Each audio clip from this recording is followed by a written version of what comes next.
PR Connections Radio presents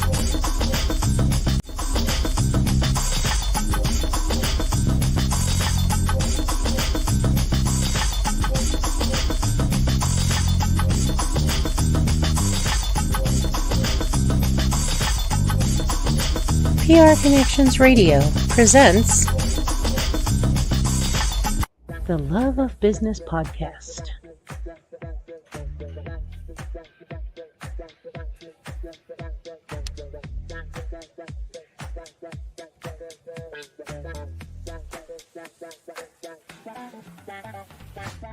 The love of business, nurturing the entrepreneurial spirit. All right.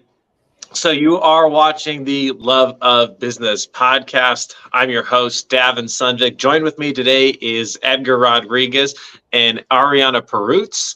Arianna, go ahead, introduce yourself for like a quick 30 seconds to a minute, just so that the audience has a little bit of context of who you are.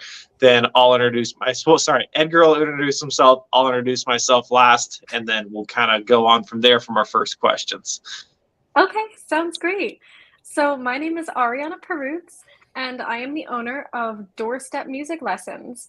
My fiance and myself created this business to provide Las Vegas with the highest quality in-home music education. And we pride ourselves on teaching all instruments, all skill levels, and for all ages. So it's really something for everyone. Rock on, Edgar. That's awesome. And my name is Edgar Rodriguez. I am the other co-host of the Love of Business podcast. And what we do is we help busy professionals scale and grow in their businesses through business coaching. And I'm Davin Sundvick. I'm the real estate broker of our podcast here. So a lot like what Edgar does, I just specialize on the coaching side within the real estate market. Again, I'm Davin Sundvick, and I am a co-host as well on this show. So, Edgar, you got some questions for Arianna here? I do. So number one, Arianna, and thank you for being on the Love of Business podcast. We're excited to learn more about you, your journey, and your story. So can you share a personal, your guys' journey and what led you to start the business? Yeah, absolutely. So I have always been in love with music ever since I was maybe 5 or 6 years old. It was kind of just something that I knew I wanted to do with my life. A lot of people don't have that kind of clarity, but I was kind of gifted that I was just set on this pathway. And that's the way that I really wanted to go. So I did my undergraduate in vocal performance, which basically means like opera studies, art song, that kind of thing. And then I'm pursuing my master's now in vocal performance and pedagogy. So the teaching of voice and how to teach voice teachers. And my fiance, we met at college. He was a composition major. So just a big musical family. So it's very interesting what kind of sent me on this journey. During COVID, during 2020, when everything was shut down, there was actually this Zoom, like the business of singing, like class that I was doing, which was kind of a new concept because nobody's really done that. And they were talking about, well, okay, you want to be a professional musician, but how are you going to make a living as a professional musician? What does that actually look like? Because nobody tells you. That's the crazy thing. You go to 6 years of college and nobody tells you, okay, well, when you graduate, or, what are you going to do? And she was basically talking about income diversification. I just didn't have that word yet. You have a big pie and you got to fill it all up somehow with how you're going to make a living. You're going to do some roles. You're going to do, some big performances, some teaching, some chorus things. Maybe you have a day job, and that's kind of what makes up a whole pie. So I was sitting here one day and, I've had this idea in my head for a while, and why am I waiting? Like, why do I need to graduate first, right? My fiance and And I have the skill set. We have the knowledge of the industry. We should do it right now.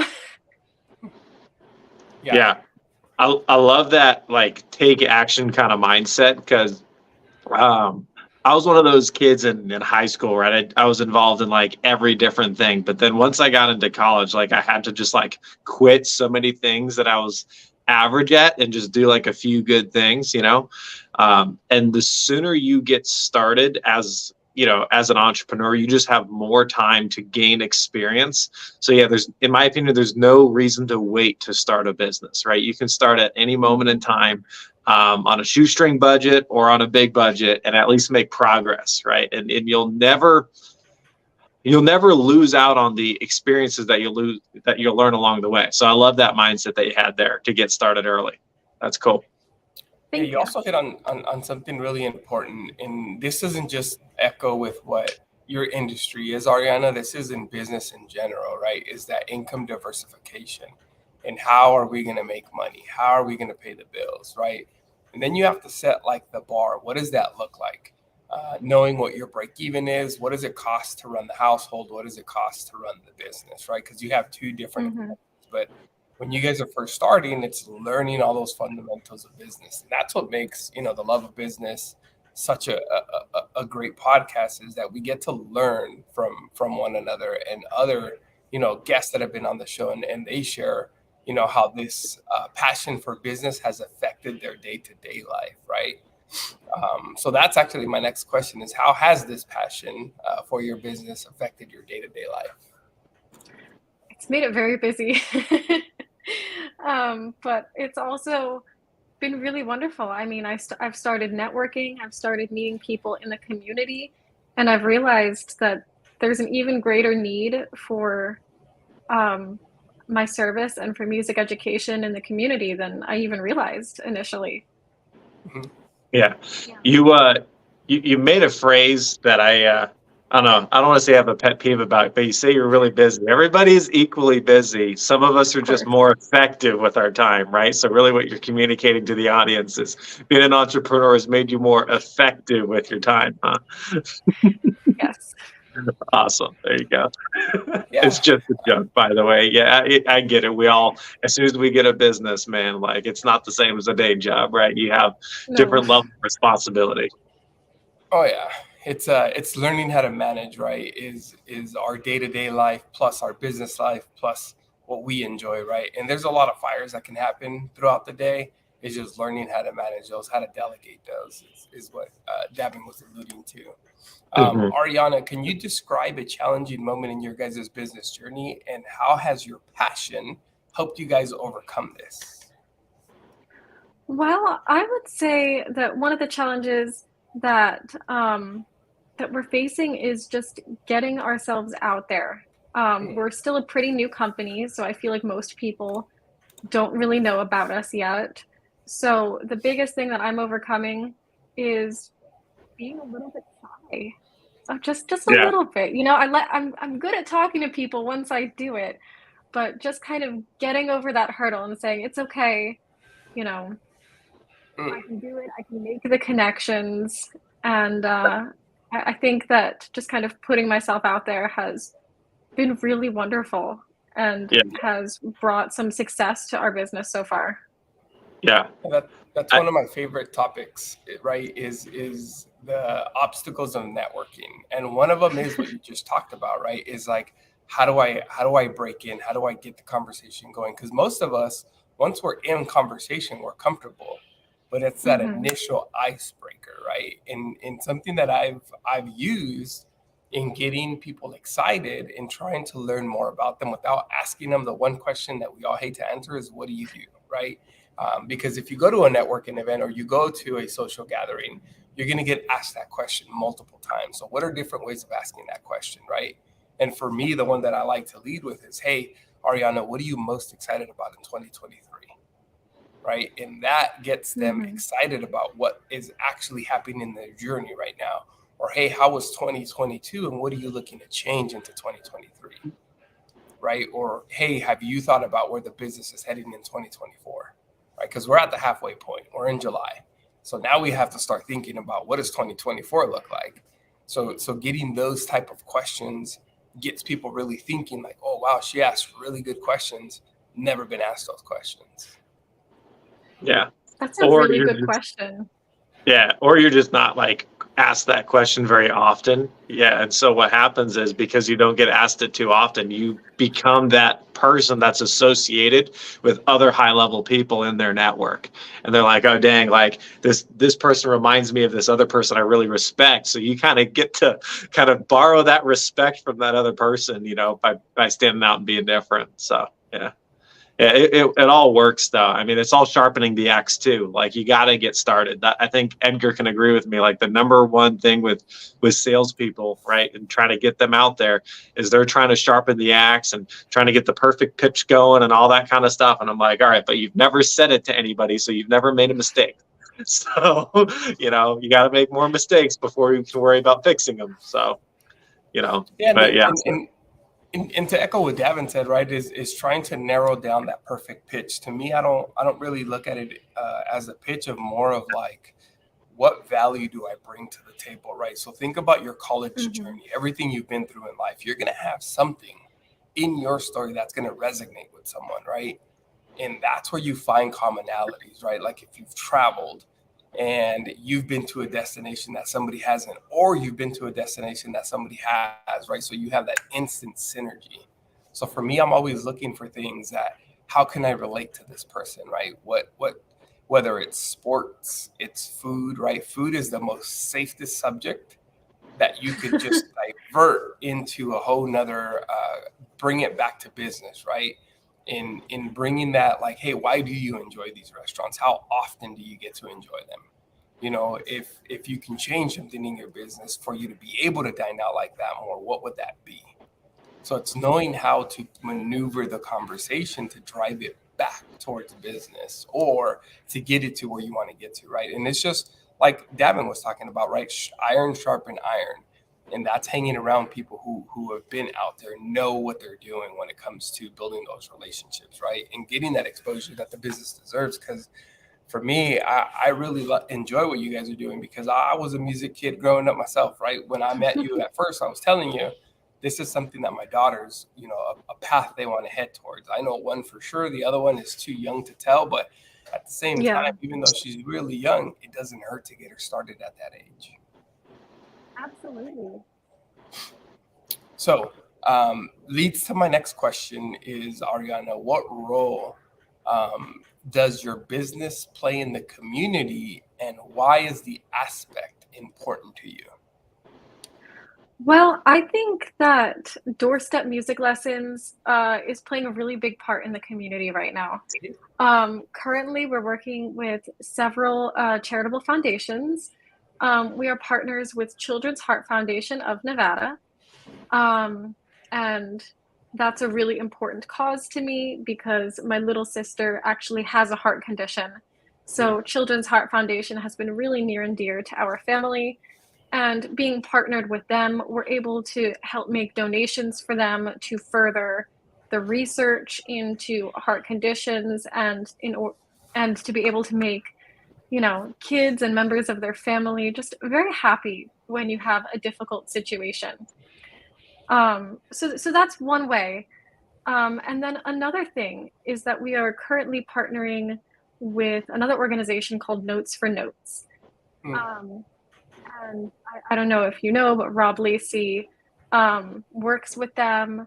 And what they focus on is providing recording equipment and the knowledge of how to use it to kids, to teach them how to record their songs and fuel their passions and that kind of thing. So we're working with other similarly minded organizations to promote joy in the community, to promote education, and to promote research. And those are things that we really, really value at Doorstep Music Lessons.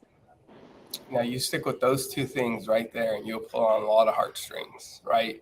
That's your story, right? And knowing that, look, you got to own that, because if you really think about it, people can't replicate that, right? Even if there was another organization out there trying to teach the music lessons, they can't own what you just said. And that's what's going to resonate with people, right? That's what's going to want to inspire people to, okay, you know what? That resonates with me. That's something I can get behind. That's where you become unique in the marketplace, right? And knowing that what you just shared, that's powerful, right? When you're having these conversations with people at networking events and you talk to them about why you started that, and that right there, those two hard points, that's going to send shockwaves. Oh, well, thank you. Yeah. And another thing too, like, so for example, like, I think the first thing is it makes people intrigued. Like when you were talking about the Children's Heart Foundation, I was like, well, what do they do? Right. But another thing too is I think there's a really popular shift in people want to shop where their money and they can give through an organization and leverage those finances, right? Because if I can go to a business, right, and I buy a product and it costs $20, right, and I go to their competitor and it costs $20, but part of that 20 like gets put into a big pool of all the other customers, right? And then thousands and thousands of dollars gets donated to an organization. I get to kind of leverage my money, right? I get to be a part of that, a small part of that really big thing. So you give your customers an opportunity to do that when you're partnering with a lot of these charitable organizations. So it's gonna attract both on the intrigue side, but then it's also going to attract a whole market of people who are very, very socially conscious with their money. So you're going to do well with that. Thank you very much. Yeah. And think about what you said right now with the Children's Foundation, right? Is that music is an outlet, right? Music is an outlet for a lot of people. And I know I use music for me, even when I was overseas, right? And I was in Iraq. I used music to make sure my head was in the game, right? I was leading Marines. I had to learn how to navigate at a very young age, but music was one of those things. And for me, you would think it would be music that would get me hyped, but for me, it was classical music, right? Like, how do I stay cool, calm, collective, composed, and make sure that I can make sure that these Marines knew exactly what needed to be done to get the mission accomplished? But for me, it was music, right? Music was that outlet that allowed me to ground myself, keep my nerves, as calm as possible with all the chaos that was going on out there. That's something that when you were talking about it, that's what it took me back to, but at the same time in a positive way, right? Because it helped me mature at a very young age. Absolutely. Music really has that effect on people. It can be an outlet. And not everyone who loves music becomes a professional musician, and that's fantastic, because it's still able to affect you in such a way. And kids who do music are also developing better fine motor skills. Like if you're playing piano or guitar, they're probably going to be ahead of other kids in their grade who are not, with developing that hand-eye coordination. They become more expressive, better communicators. And there are also statistics that show that they do better in school and better in life. It makes them creative thinkers. It kind of changes the way that you think about things and approach problems. Mm-hmm. Yeah, I'd agree 100%. When you're a musician, that they teach you a whole new way of problem solving and figuring out, okay, well, I keep messing up with this section. So first you need to know what specifically it is that you are messing up, why you are encountering that problem, and then you need to be able to come up with the solution yourself.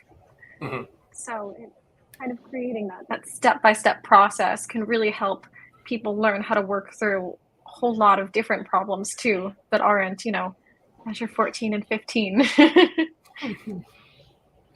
Yes. Yeah. I'd agree 100%, right? Like it does carry that influence and inspiring us to do, good things. Now, this might be a long-winded question, but I'm curious, can you share a memorable story where your passion directly impacted one of a customer in the community?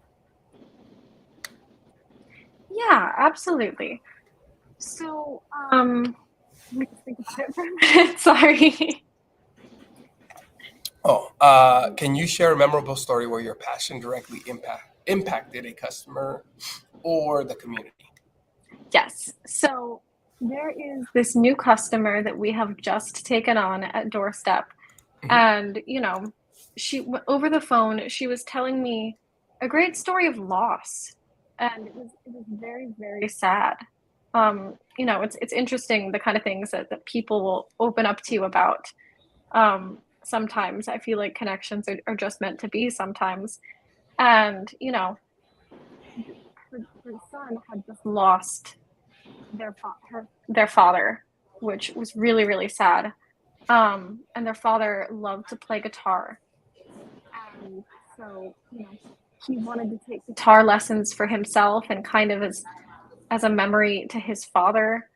And, the mother that I was speaking to once we got started was telling me that it's been very touching and brought a lot of like love and joy back into him. So I think that making those sorts of connections are really, really important to me. So being passionate about music education and just the way that it can help people. Yeah. And even going on a story like that, like there's a huge discipline factor with like learning an instrument, right? And so after you've gone through it and you've progressed to it and you've started to master it, you're like, okay, all of those challenges, I'm not unique. All of those other people who have also learned guitar have gone through the exact same challenges. And so then you realize, right? So in this case, probably the child's father realized, okay, my father probably went through a lot of these same challenges, and it can really build a connection to something that you can almost go back in time, right, to a certain degree and say like, okay, it's always been this difficult, right? It's always going to be this difficult. So I've done something that my father did, and you can have a connection there, even though you can't talk to somebody directly, right? So like oftentimes there's other challenges too that we could go through in life, but yeah, music's a great way to do it. So, yeah. Yeah. All right. So this will be my final question, and then we'll get us wrapped up. So we end the show on time today. But how has your business, Arianna, evolved since you guys first started the business? Well, I think it's evolved in a couple of ways. I feel like my approach with Doorstep has been changing ever since I first started, whether it's the level of mentorship that we like to offer our teachers. So, there are other businesses that offer lessons, but something unique about Doorstep is that we want to give our teachers room to grow and resources and opportunities. So, for example, bringing in a specialist to talk about music education for children with special needs. That's something that's unique that I kind of realized we needed as we were going along. Or another thing is our community partners, like we were talking about before. That wasn't in my initial concept for Doorstep, but as I've been networking and trying to put myself out there, I've realized that it's getting into the community that is really going to help promote our message and our values. And that was something that I think I could have only figured out by doing it. Yeah.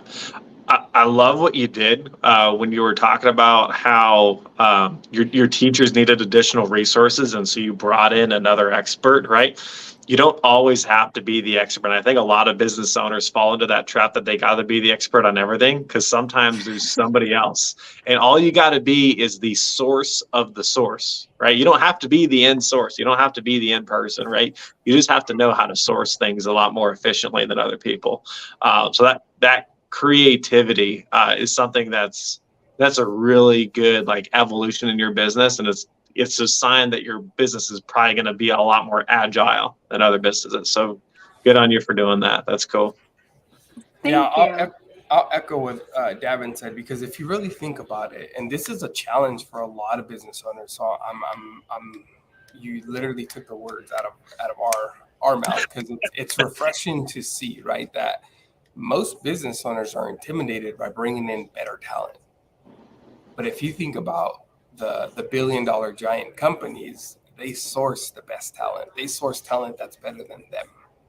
And that's what keeps them at the top, right? And for you to recognize that, like, hey, my employees, right? My team members need X, and saying, you know what, let me go find it. And taking that step to go bring that into your organization, that's massive. You know, and that's a sign of a great leader, right? Knowing that number one, you can go back to school and try to learn it, but how long is that going to take you versus saying that person's way more talented? They can bring the immediate value to the team. Right? Absolutely. So that's very, very good. I think that's going to be my takeaway for the day. All right, Edgar already kind of gave it away. So Arianna, so what we do is we kind of go around. Today we have a little bit more time, so take like a full minute. Talk about, a takeaway that you got out of this discussion. Maybe even mention something that we could have asked that we didn't ask. Just give us some feedback as far as like how we can keep this conversation going in the future. And then lastly, let people know how they can contact you or your business should they be interested in music lessons or helping you grow. So I'll let you go first, then we'll have Edgar, and then I'll close us out. Okay, fantastic. So I would say one of my biggest takeaways from today is just to actively communicate with people. If business owners are communicating with each other, we can learn how to improve our own business while also maybe offering some advice to others. I think that, a lot of people can be very protective of their business and not necessarily want to talk about it or make it personal. But I think that it's kind of, that's what's important. That's what you need to do to be able to make an impact on people. Yeah, so definitely that.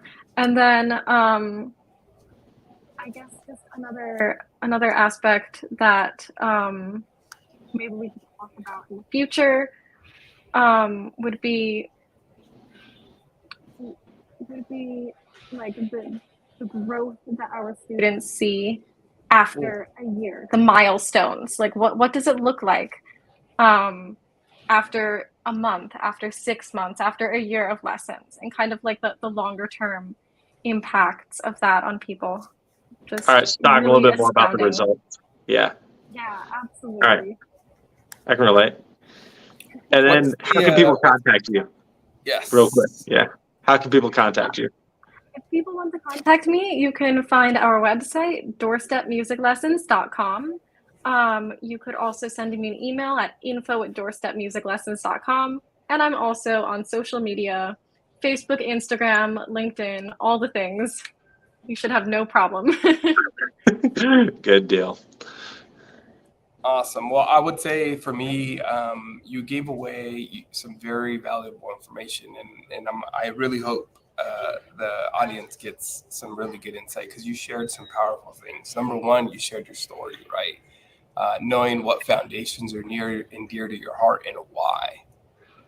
That's huge. And then knowing that, look, you could recognize most business owners struggle with ego, right? Because they want that power, and knowing that, hey, I know all the information. You don't need to be the expert, right? Surrounding yourselves with better talent for your team members, that speaks volumes. So those are my two biggest takeaways. Davin? Yeah. So my biggest takeaway was how like action taking you are, right? You saw opportunities to get started sooner, and everybody has excuses why they don't get started. I mean, I literally have not found a business owner that doesn't have an excuse, right? I don't have a master's degree or whatever it is, right? But yet a lot of the successful ones just do it anyway, and they find a way to make it work, right? And that's what you've done. You've become resourceful, adaptable. You found a way to make it work. And what that does is it actually shows a way for your teachers to make it work. And then your teachers then take that can-do attitude, they take it to your students get results too. So you talked about us not asking about the results that your students get. I have no question that your students are getting results. You can contact me at davinsundvick.com. And you've been watching the Love of Business podcast. Thank you for watching, and we'll see you guys next time.